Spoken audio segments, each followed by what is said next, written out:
Good morning, everyone. I hope you can hear my voice. Am I audible? Good morning, sir.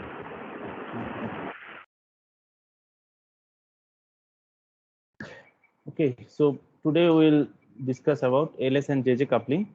So in the last class, we have started this section and we have discussed few important concepts related to this.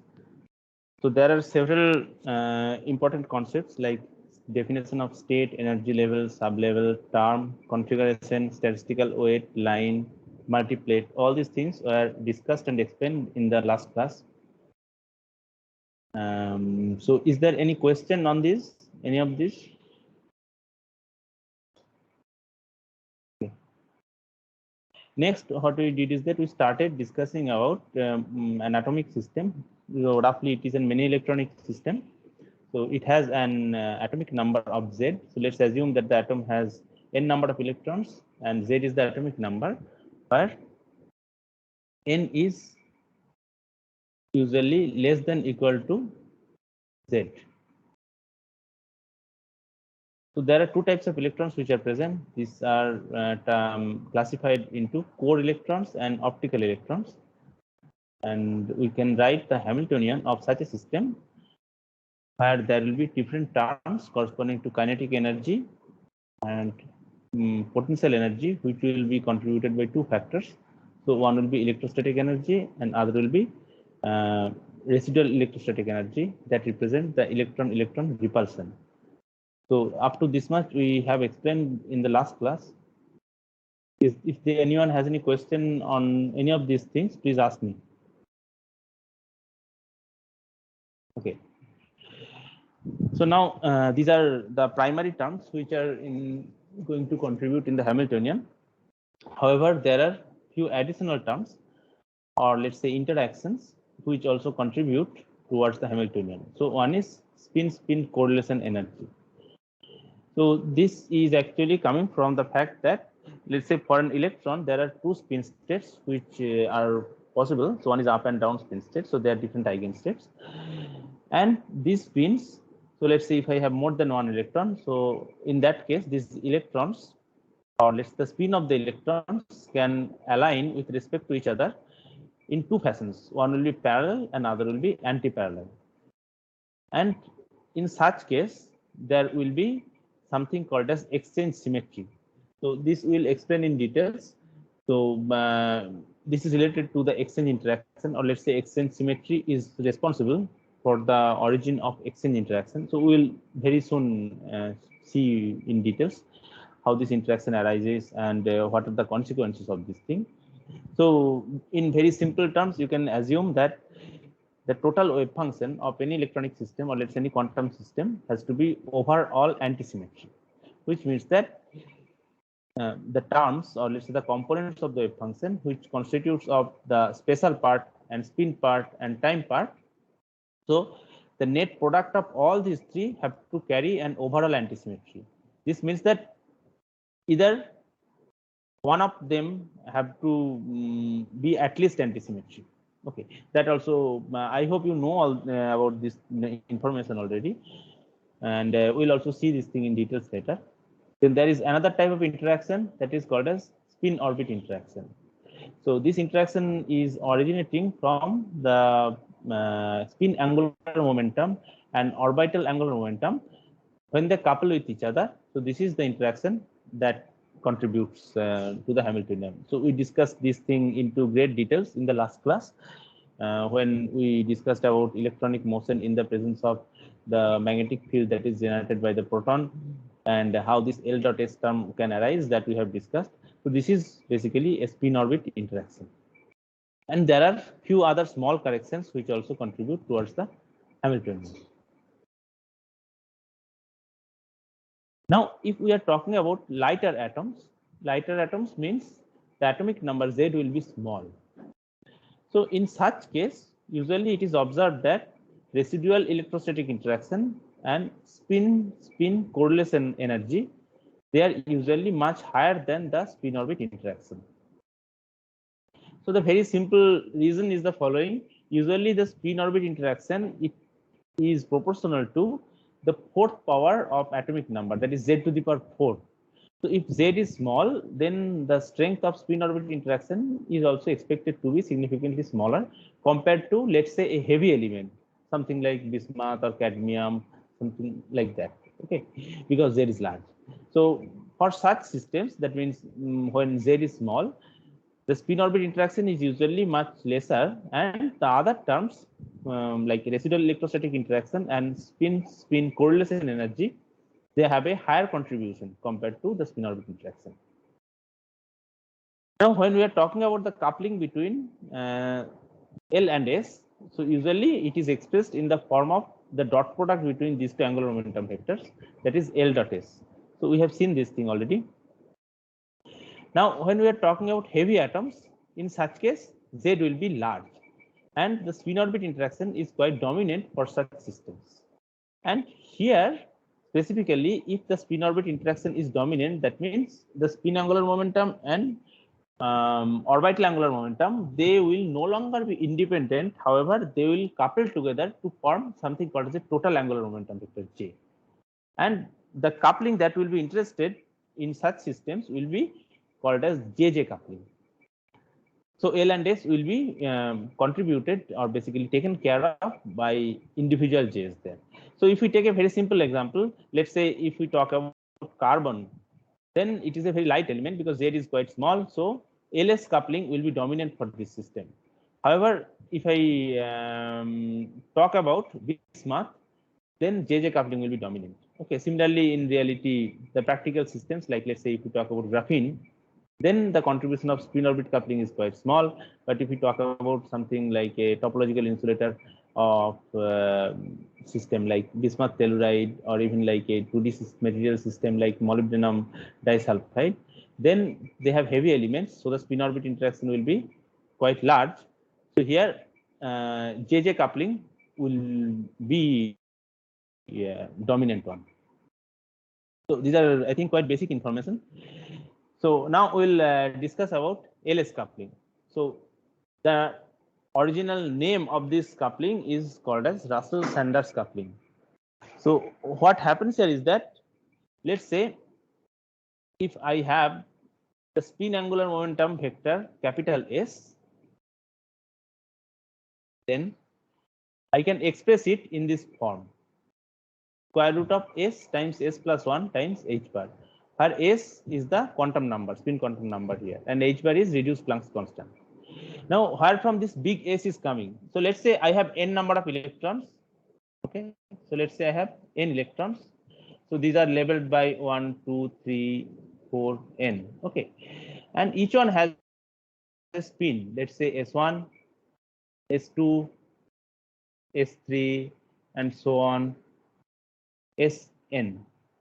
Now, in the case of LS coupling, what happens is that all these spin angular momentum vectors of individual electrons, they will couple together to form a very large S, that is the total spin angular momentum vector. So S will be sum of S1 plus S2 plus Sn, or I can write it as sum over I equal to 1 to n Si.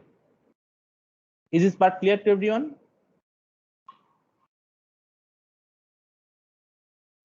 Okay. Yes.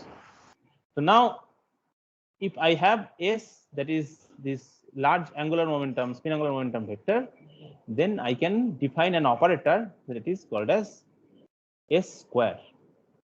And as we have seen in earlier quantum mechanics, that the eigenvalue of this operator will be S times S plus 1 times H bar square.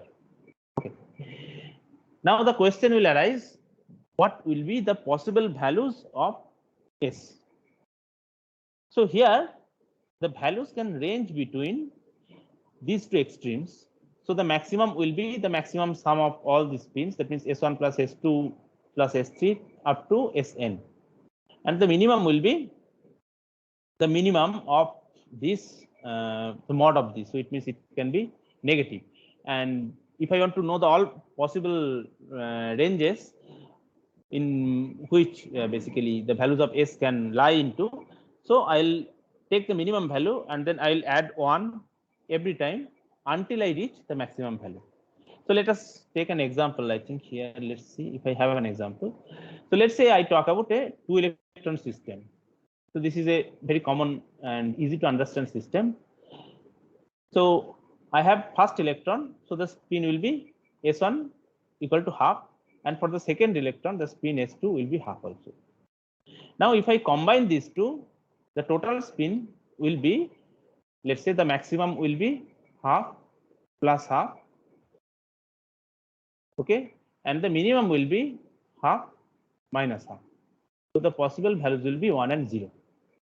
Or I can also write it in the way I expressed in the last slide, that total S will be the minimum of S1 plus S2 to S1 plus S2.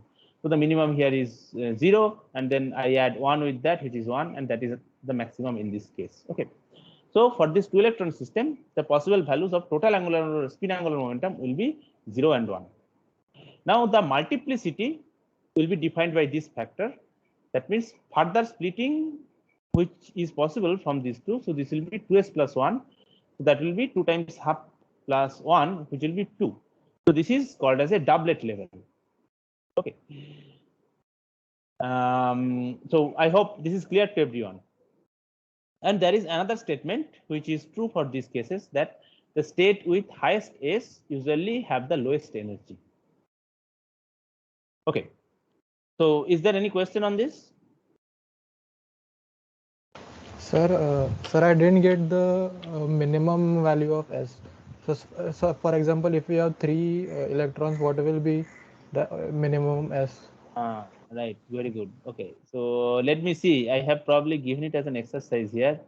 Let me just see if it is here. Then I will talk about it. Just let me check. I think I have it here.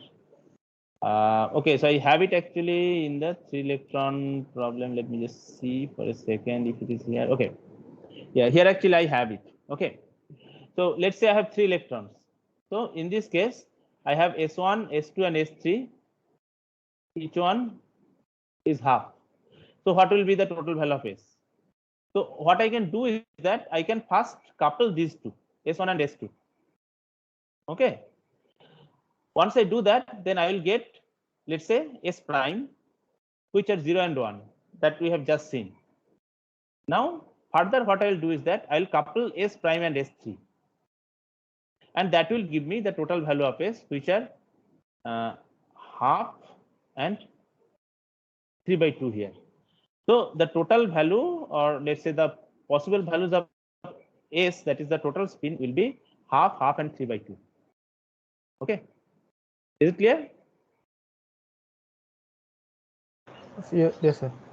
So similarly, you can also try for 4 electrons if you want. Okay. So there your S1 will be equal to S2, will be equal to S3, will be equal to S4, will be half. So the way you can do is that either you can first start coupling these two. Okay, so let's say you get S prime, then you take S prime and let's say S3. Okay, so let's say you get S double prime. Then what you do is that you couple S3 and this one, and that will give you, let's say, total S. Okay, so that way you can handle this problem. Now let us go back to this slide here. Discussing. So you get some idea of how to calculate the total spin. Now I'll explain here. I'll try to give you some brief understanding of this term. Where is it? That is this spin correlation energy and the exchange symmetry, or let's say the exchange, how exchange is originating. So I'll start with a very simple example. So let us consider a 2-electron system. So I have 2 spin half particles. So these are fermions.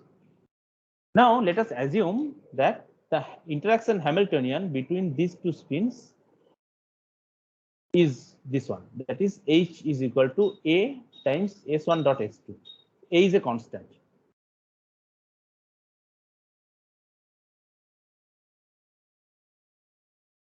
Any question on this up to? So remember, this is the interaction between the spins. Now the question here is find the energy eigenvalues of such a system. Okay. So the question here is that you have an Hamiltonian. All you have to do is that you have to find the energy eigenvalue corresponding to this Hamiltonian. So here I am not leaving it as an exercise. I am solving it here. So I have to find out the value of S1 dot S2. How will you do it? So the most simplest way to do it is that I will try to calculate the total spin.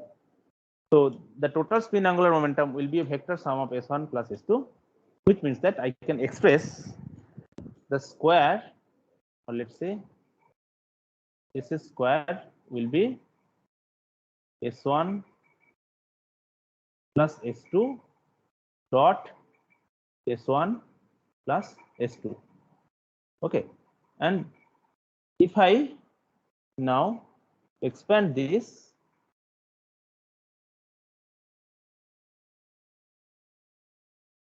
then I can write S square will be equal to S1 square plus S2 square plus 2 S1 dot S2. Now I am interested into this term S1 dot S2. So if I now replace these operators by their eigenvalues, which means that let's say I operate S square on some psi, okay, and same also S1 square on. So then I will get the eigenvalues. So on the left hand side, the eigenvalues will be S times S plus 1 times H bar square. And for S1 square, it will be similar. That is S1 times S1 plus 1 times H bar square. For S2 square, it will be similar. S2 times S2 plus 1 times H bar square. And 2 times S1 dot S2. And if I take this term on the left hand side, then I will get S1 dot S2 will be equal to H bar square by 2. And within the bracket, I have S times S plus 1 minus S1 times S1 plus 1 minus S2 times S2 plus 1. I hope this is clear to everyone. Is there any question? Yes? Sir, why we are considering S1 S2 vector and S cap in the same expression? I could not hear you. Can you repeat it again? Sir, in the second line below the answer, you Okay, have let me give. This is let me cap say and S1 this is my 1, this is my 2, this is 3, and this is 4. Now tell me which one? Yes, sir. In 2. In 2. Okay, yes. Sir, why we are considering S1 S2 cap and S1 S2 vectors in the same No, line? no. Basically, that is sorry. You can write whatever it is. Okay, you can write vector also. Okay. Cap and vector are basically, since this is operator, right? So Yes, sir. Yes, sir. see, S is a vector, right? But S square is not a vector anymore. Yes, sir. This is an operator. So that is why I wrote it there. But yeah, you are right actually. I should, within the bracket, I should write S vector. Okay, so I hope up to this is clear to you, right? Yes, sir. Okay. So now we can find out. So if you look at here, that I here need to know the value of 3 quantities, S, S1 and S2 in order to know the value of S1 dot S2, right? Now S1 and S2 we already know that S1 equal to S2 equal to half. I don't know the value of S so far. So here, if I couple these two, then I will get the value of S, which will be 1 and 0. So we just seen how to calculate this thing. Now using the value of S1, S2 and S, I will calculate the value of S1 dot S2. So there are two values of S1 and S1 dot S2 which will be possible here. One because of S equal to 1 and second because of S equal to 0. So let's say for S equal to 1, the value will be H cross square by 4. So you just have to substitute this number. And for s equal to 0, the value will be minus 3 h bar square by 4. To do the calculation at your side also. Now, let us go back to the Hamiltonian itself because we have to calculate the energy eigenvalues. So if you remember, the Hamiltonian was of this form A times S1 dot S2. So here I'll simply put the values of S1 dot S2. So one is h bar square by 4 and other one is minus 3 h bar square by 4. That I have just got from here. And if I do that, then I will get the value of energy eigenvalues basically equal to A h bar square by 4. That is for the S equal to 1 state, and minus 3 A h bar square by 4. That will be equal to that will be for S equal to 0 state. Okay. So now the S equal to 1 state is called as a triplet state because the multiplicity of the state is 3, which means that it can be further splitted into 3 different sublevels. And S equal to 0 state, it has only one level, so that's why this is called as singlet state. I hope this is clear to you, right?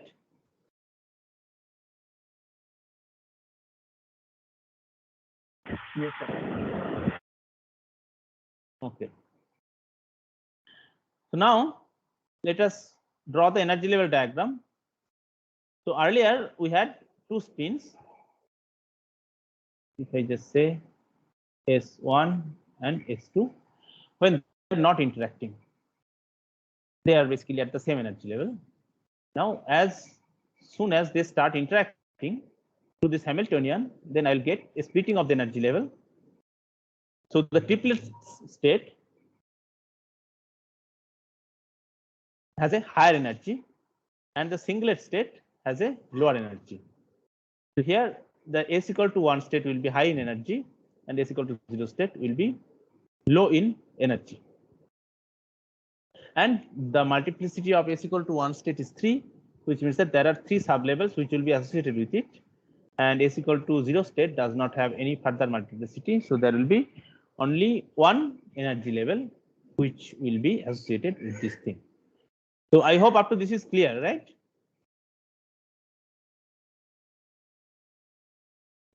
Yes, sir. Yes, sir. So now we'll just enter into the discussion of exchange.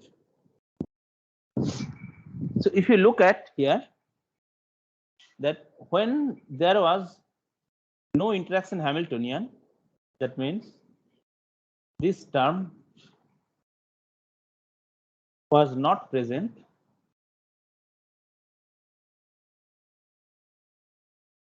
then both the spins were at the same energy level.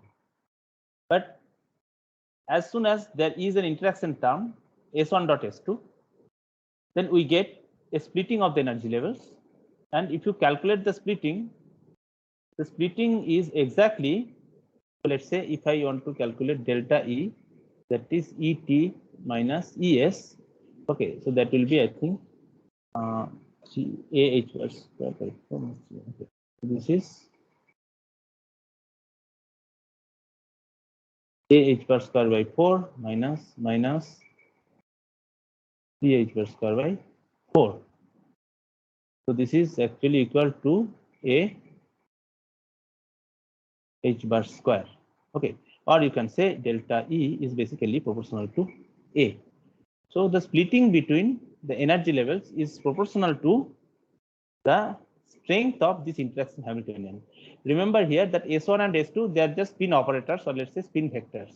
A is the term which signifies the strength of this interaction. So if A is high, the energy level will be high. If A is small, the energy level will be small, things like that. So what do we see here? The interaction term which only contains the spin interaction, that gives rise to a splitting of the energy level, and the splitting is exactly proportional to the strength of the spin interaction. Okay, so you can also call it as effect of spin correlation or spin correlation energy. Okay, now here comes the concept of exchange.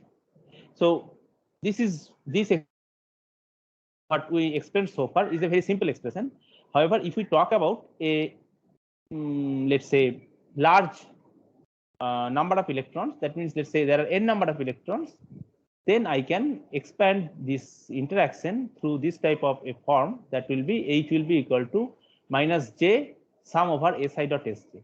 So this is something which you have also seen in either like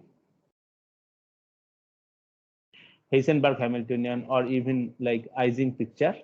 Okay, so S1 and S2, S2 and S3, S3 and S4 or subsequent spins, they are coupled together with some sort of a spin-spin interaction, and J is the term which actually signifies the strength of that interaction. Now, if we simply talk about a 2-electron system, here, if we compare between H equal to A times S1 dot S2 and this expression, then I'll get an expression like H will be minus equal to minus J times S1 dot S2, where A is equal to J minus J. So this is called as exchange integral. Why we'll see it later. So basically the idea is okay, let me see. Okay, so why is it called as an exchange integral? It's because this integral, or let's say this particular term, it actually tells us that if there is an exchange of the spin state of the 2 electrons, then what will be the energy difference between the subsequent levels? Okay, so let us look into it into a little bit more details. So let us think, yeah, let us look at this. So if we are talking about this 2-electron system, then we have basically the total wave function. I can write it as a, so if let's say I have individual orbitals psi A and psi B, so these are for individual electrons. So the total wave function of this 2-electron system I can express in terms of this 2 by 2 matrix. So this is also called as a Slater minant. Okay, and this psi total, it can have 2 different possibilities. One will be psi triplet, another will be psi singlet, and the J I can evaluate using this by simply differentiating, basically taking the difference of the energy levels between these 2 states. So I think let us look into it into a little bit more details. Okay, so let's take this example. Suppose you have 2 electrons and they are located at these 2 special positions. One is at R1 and other is at R2, and the individual electrons have the orbitals, or let's say the wave functions, which are represented by psi A positioned at R1 and psi B, which is positioned at R2.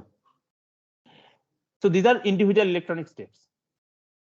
Now, if I am talking about a 2-electron system, so here I will not consider individual electrons separately. Rather, I will consider it as a joint system where these 2 electrons are somehow coupled together through some sort of an exchange interaction term, which I just showed in the earlier slide. So the joint wave function will be carrying some term that is a product of psi A and psi B. Okay. Now let's say if we look at the spin part, then we have seen that for this 2-electron system there are 2 possibilities. One will be this 0 and 1, or that is singlet and triplet states. Now for the singlet part, the spin part is actually asymmetric and special part is symmetric. But for the triplet part, the special part is antisymmetric, but spin part is symmetric. Is this part clear to you?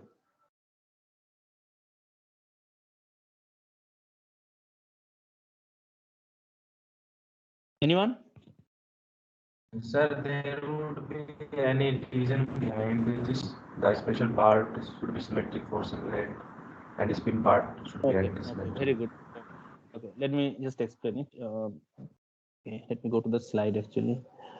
We are discussing this. Okay. So, slide. Okay. So we had S1 equal to S2 equal to half, and from there we got the total spin A 0 and 1. Okay, and in the energy level diagram we have seen there is the triplet state, and this is the singlet state, right? So this has a further splitting of 3, and this doesn't have any further splitting. So up to this is clear to everyone, right? Yes, sir. Yes, sir. Okay. So now the question comes: why are these 3 sublevels appearing here? It is because each S is associated with some MS. So there will be 1, 0, and -1. Okay. So as I said that the multiplicity will be 2S plus 1. So here the multiplicity.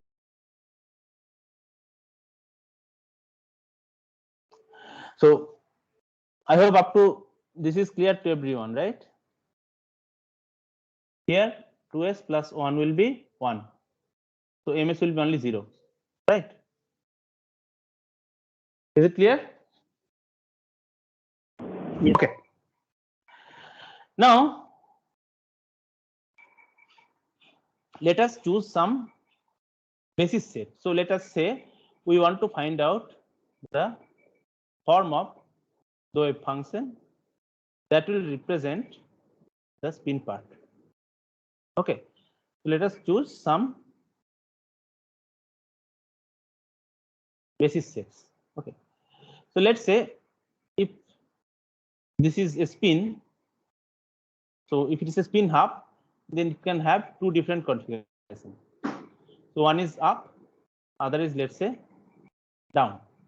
Okay, so I have here 2 electrons, which means that these 2 spins can represent 2 electrons. So I'm not saying not every time one will be up and one will be down, but if I have 2 electrons, then I can say one is representing up electron 1 and other is representing electron 2. So now let us see what are the basis sets that are possible. So one that is possible will be this one, right? So both are up. Another one that is possible will be this.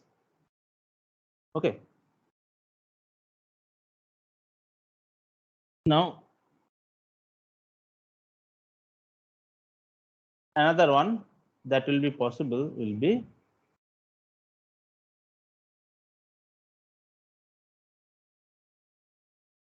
okay. So there are 4 basis sets. Okay. Now let's say if I want to express the spin states, so here I have basically 3 sublevels. Okay.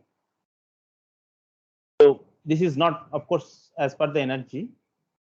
So one will be, let's say, up, up. One will be, let's say, down, down. And other will be 1 by square root of 2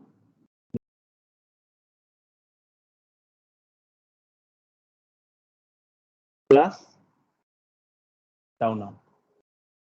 Okay. For s equal to 0, I have only one state. So this will be 1 by square root of 2 up, down, minus down, up. Is this part clear to everyone?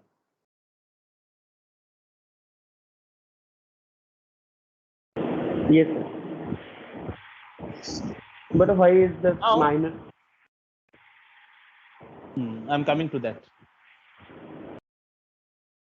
See, since here S has to be 1, which means that the spin part of both the electrons have to be symmetric. If I want to make S equal to 1, then they have to add up together. Okay, and if I have to make s equal to 0, that means they have to kind of like take the minimum value, which means that they have to somehow cancel each other. Okay, which means that the s equal to 1 state will be spin symmetry.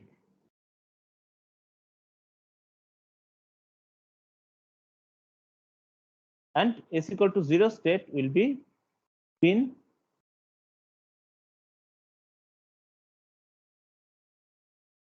antisymmetry. Now, how will you check it? So let's say this represents my electron 1, this represents my electron 2. Okay, so if I take this term, so this is 1 and 2. Now I will simply exchange the positions of 1 and 2. If I do that, it will again be of the same form, right? Now since electrons are indistinguishable, so I don't see any overall change of sign of the wave function, right? Yes, sir.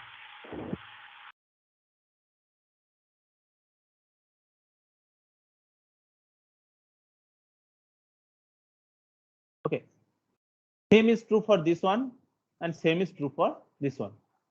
Now if you look at this particular part, that is s equal to 0. So let me take another color probably. So here, if I do an exchange, that means s1 to s2, then the wave function will be 1 by square root of 2 down up. So what I'm doing is that I'm putting 1 in the place of 2 and 2 in the place of 1. Okay, minus up down. So I can write it as minus 1 over square root of 2 up down minus down up, right? Now if you look at the earlier expression and you compare with this thing, then you see that as a result of this exchange, the overall wave function, it gains a negative sign here.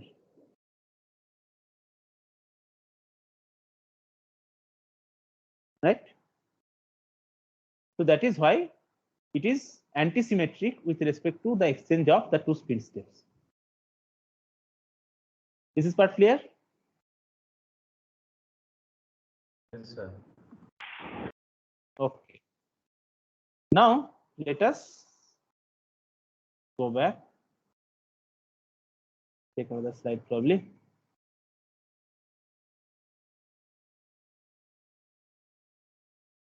So let us say I have the total wave function of this two electron system. So what will be the components? So let me just take the eraser. The total wave function will have, let's say, the space part, the spin part, the time part, right? So I can write it as psi spatial part times psi spin part times psi time part, right? Now, as per the law of quantum mechanics, we know the overall wave function have to be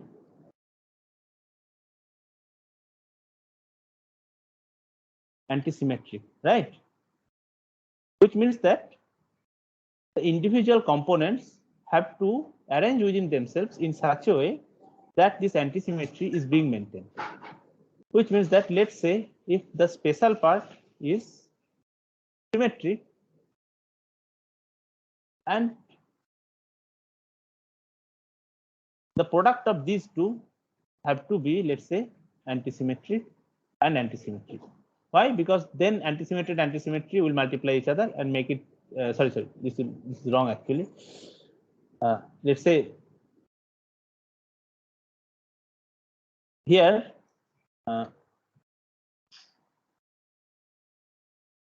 the time part also has to be symmetric. So symmetric will be making it symmetric and multiplied by antisymmetric, means that overall it will be antisymmetric. Okay. Same if the spin part is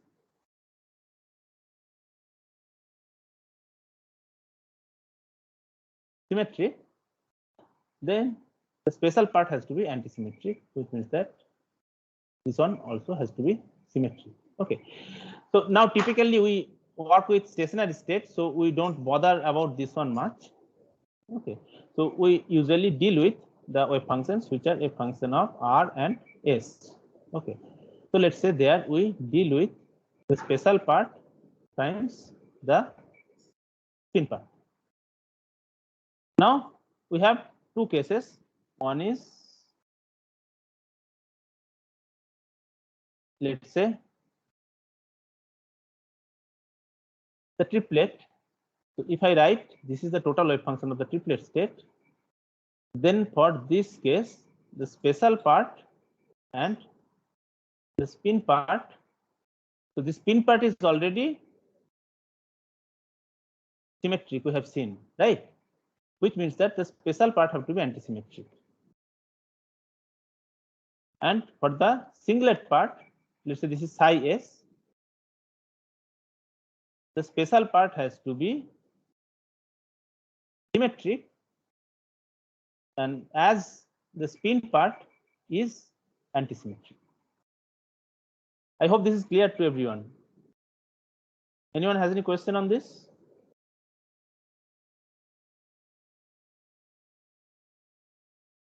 Anyone?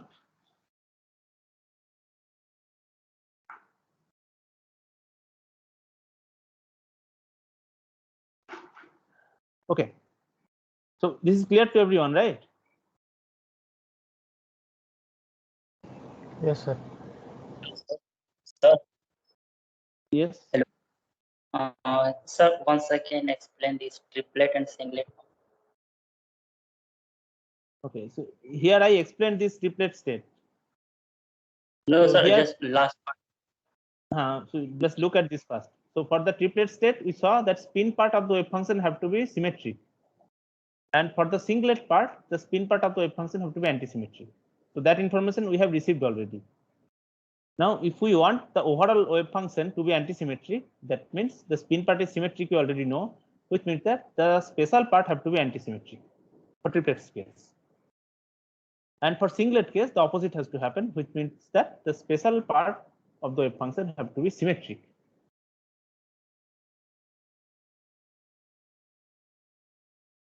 Is it clear?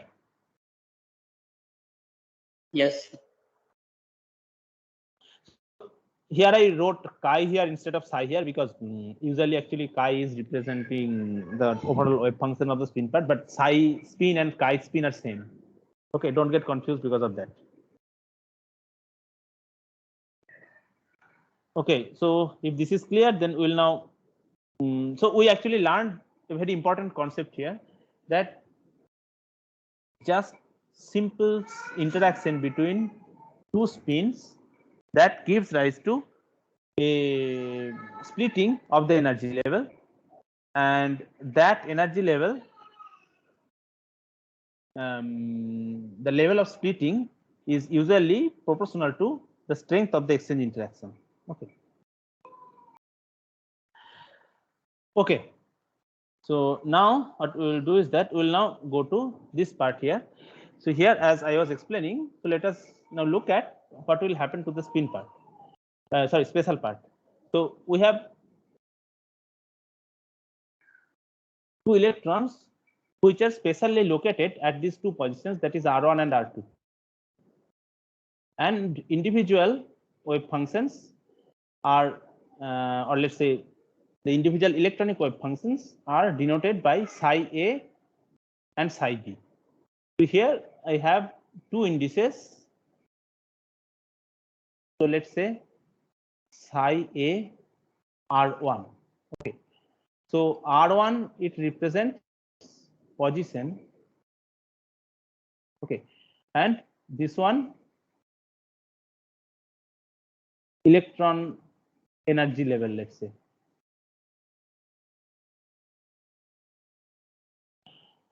So now here we have seen already that S equal to 0 and 1 which are possible.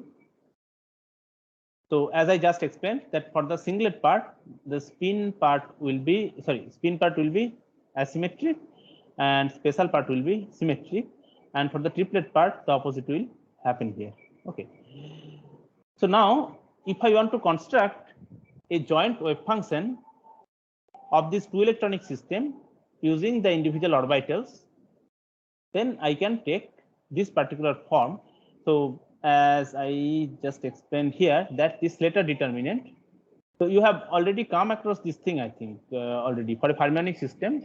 If you have more than one electrons, then the wave function can be constructed simply by taking the determinant, or let's say it will be the Slater determinant.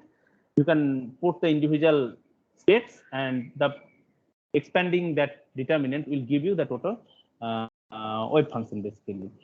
So here also we can just do it like that.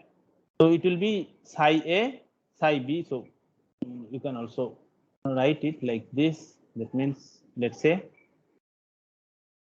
psi A R1, here it will be psi B, let's say R2.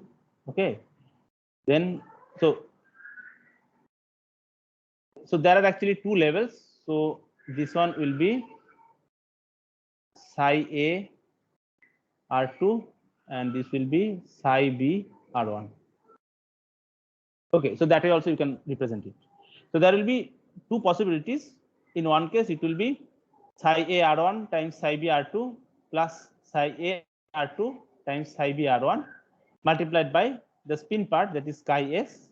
And for the triplet state, it will be psi A R1 psi B R2 minus psi A R2 times psi B R1 and multiplied by this triplet spin part of the wave function. Okay, so okay, actually, I think we'll discuss it in tomorrow's class, because this is going to be a long discussion. So yeah, so please tell me if you have any questions so far about exchange interaction or whatever I have explained so far, like on these things. Anyone has any question?